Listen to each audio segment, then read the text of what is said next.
રહે છે. સિંહ જેમ ગુફામાં છુપાઈ રહે છે તેમ તે ગુપ્ત જગ્યામાં ભરાઈ રહે છે. તે ગરીબોને પકડવાને છુપાઈ રહે છે. તે દીનને પકડીને પોતાની જાળમાં ખેંચી લઈ જાય છે. તે દબાઈ રહે છે, નીચો વળે છે અને લાચાર તેના પંજામાં સપડાઈ જાય છે.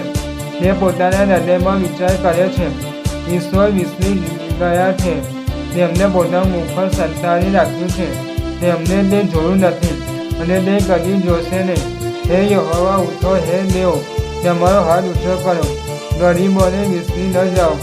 દુષ્ટ શા માટે દેવને નિંદે? તે શા માટે પોતાના હૃદયમાં વિચાર કરે છે? તમે બદલો નહીં માગો.